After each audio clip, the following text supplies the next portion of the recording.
Hello, Idle Hero fans. Thank you for tuning in today, as I'm going to be doing kind of like an overview of the most recent event that's going on. It's a summoning event that was accompanied with a new hero, and I just want to start off by saying, like, normally I don't like to do these things because, well, usually when there's a new hero, it can take a little while to get used to what the hero does, but I figured a way I can construct this to be a little bit more useful is that I'll make these kind of first impression videos when the event comes out, and then if the hero ends up turning out to be like super strong or super weak or whatever the case may be, I can do like a more inclusive video about that later on in time. But for now, let's get into the event. And what we're looking at is a summon event, the same as the last few times. It caps out at 550, so you're going to need to do 550 summons. And when you do, you get the new hero, which is Skerei or Skerei. I'm not even gonna try. And we have the new new-ish 5-star hero Brea, which is awesome for anyone trying to 9-star him, which myself included. But there's no way I'm gonna hit 450 summons because it's really high. And of course, you got a typical amount of like just a boatload of prophet orbs as you make your way up. I think I'm going to probably be able to hit the 250. I don't know if I'm going to be able to hit 350. It's hard to save up that many, but the rewards themselves are all really good. So even if you can't hit the full 550, just getting like a 250 is still really good. As well as they also have a hero exchange, which means if you go into the altar, you can see that you can get Dark Arthendal as well as Emily for a limited time. Now, Dark Arthendal is an interesting choice because she's technically already in the shop, but I guess it does help so that you don't have to reset and you can get either Dark Fodder or specifically Dark Arthendal if she is what you need to increase your team's power.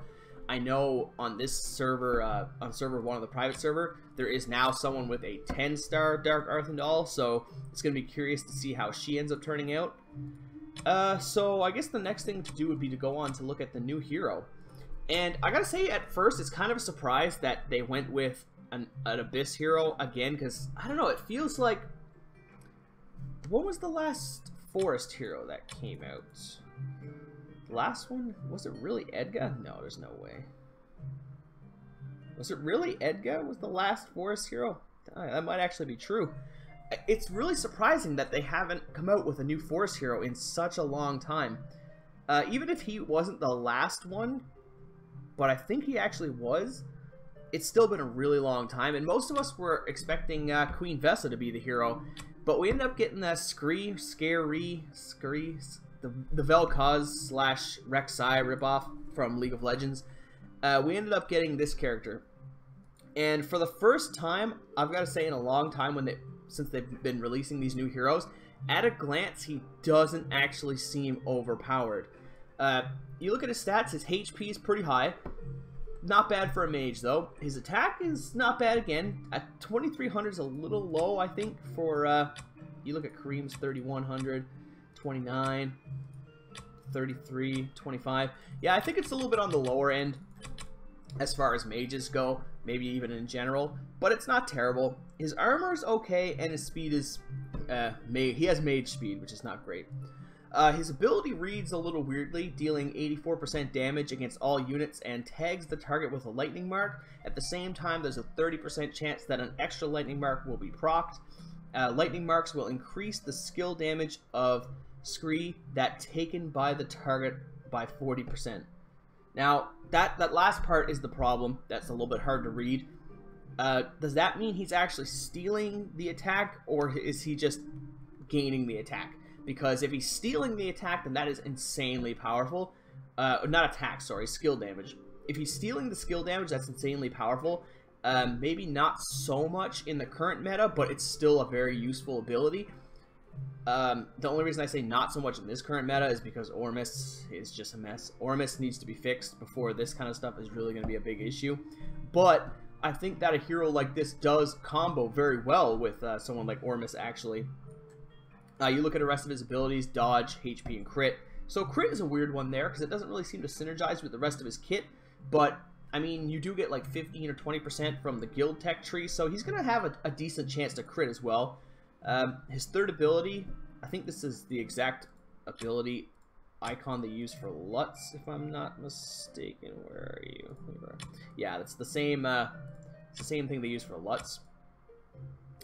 So that's pretty. And this one's a common one too, actually. This little running guy with a sword. But yeah, this one, his basic attacks also tag a target with lightning.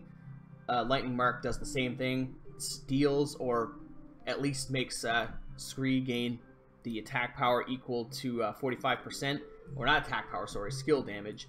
And then his last ability is whenever he takes damage, he also puts a mark, but this mark, instead of just gaining him the skill power, also adds crit damage by 15% for 3 rounds. Now that one is the only one that's actually limited.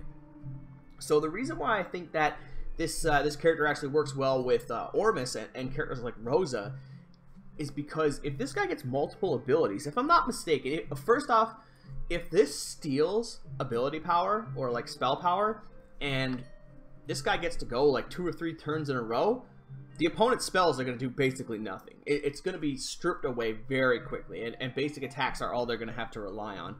Now, if this just powers him up, that's still very effective. Obviously not as devastating as stealing the spell power would be, but it's still very powerful. I'm hoping that it doesn't actually steal power, because I'd like to see a hero that's kind of unique in the way they work, that isn't just directly made to be overpowered and just to make them more money on top of what they already have. Because again, I understand that the company needs to make money, but to do it in such a blatant way it's not healthy for the game. And since we're not really getting balance changes on the private server either, what they do over there impacts us. So hopefully this is just an ability, and the rest of these marks don't steal attack, and they just give him attack, or spell power, sorry, I'm going to keep saying attack, I don't mean to say that. It's a spell, ability power, spell power, skill damage. I hope it just gives him skill damage instead of stealing it, because even just with giving skill damage, by the time he uses like 2 full abilities, he's going to be very powerful, especially with a few crits. This is going to do a lot of damage. I am kind of surprised that it's only 84%, but I guess we'll have to see how that works with the skill damage modifiers, because even with just 45%, you're looking at close to 120, about 120% skill damage, and then with him doing additional attacks, he's going to be gaining even more, so you're looking at pretty quick boosts. So we'll have to see. And this is another thing too, depending on how this works, if this does steal, like how would that even work exactly? Would that be stealing from everyone that he hits and then he gets 45% for each unit? Because ooh, that's crazy, honestly. This guy could get a lot of damage really fast if that's how that works. But it will also mean that he's a little bit slow to pick up. He's going to be another one of those scaling mages, but it's not going to be in the same way that the other ones are, which is actually nice. I like to see them do these different types of heroes that work in different ways. As for his design, I've already commented, he kind of looks like a weird Vel'Koz Rek'Sai ripoff. If you play League of Legends, you know what I'm talking about. Not really my theme. I'm not much for these nightmare HP Lovecraft kind of monsters. It's not really my style. But I get it. If you think that's cool, it makes sense. I do like the fire and stuff like that, but the general, yeah, it's not mine. One more thing I do want to talk about in this video is I'm pretty sure I heard that they buffed Kareem, actually. They just gave him a lot more HP, but he's sitting at 390,000. What other assassins can we compare him to? 390,000. Look at, so he's higher than Mirage. What other ones? He's gonna be a lot higher than Bloodblade. He's a lot higher than Walter. Walter has a really low attack, or really low HP, sorry. Faceless, really low. Not low as Walter, though, surprisingly. So, yeah, he's actually gonna have the most HP now out of assassins. Will that be enough? I'm not quite sure, because he does almost have 400,000 HP, and that is a lot. And they changed his last ability so that it's weakest of the pack, which I generally dislike. But they made it 130%, so he's going to get a lot more attack than most units do from this ability. So we'll have to see. But they still made it so that his ability only hits 1 unit. Now, this could be effective, though, because this might be kind of a counter to the current meta, where you really have someone like Ormus just keeping everyone alive forever. You put like Ormus, Rosa, and then the Bambi pet all on the same team and it's like impossible to kill anybody. Kareem might just be like, yeah, fuck that, I'm gonna kill someone anyway, because he just hits so hard, and once he kills that 1 or 2 people, he's gonna snowball out of control that there's no way you could heal past what he does. So I actually am curious to see how he turns out. I think he might be viable again. He might actually have made that climb, because he was really strong before. They nerfed him a little bit, they took a bit of his HP, and then he kind of fell off. And we're gonna have to see now if this really puts him back into contention. I hope it does, because he was kind of the rarer and cooler heroes. I don't like the purple look. I like his I like this 6-star look, but I didn't really like his 10. But he was one kind of like the old guard, you know. He was one of the really overpowered heroes back in the day.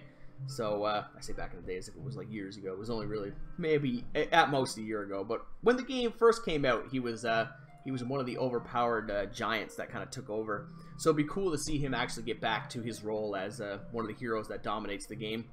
But let me know what you guys think. Do you think that the new hero is overpowered? Maybe I just don't have enough data. Like I said, this is just a first impression. I don't know how strong this guy's going to be. So let me know what you guys think. If you guys have any like evidence, if you guys have any battles or anything you've seen, just let me know what you think. What do you think of Kareem as well? I think the summon event is pretty generic, so I don't think there's much opinion to put forward there.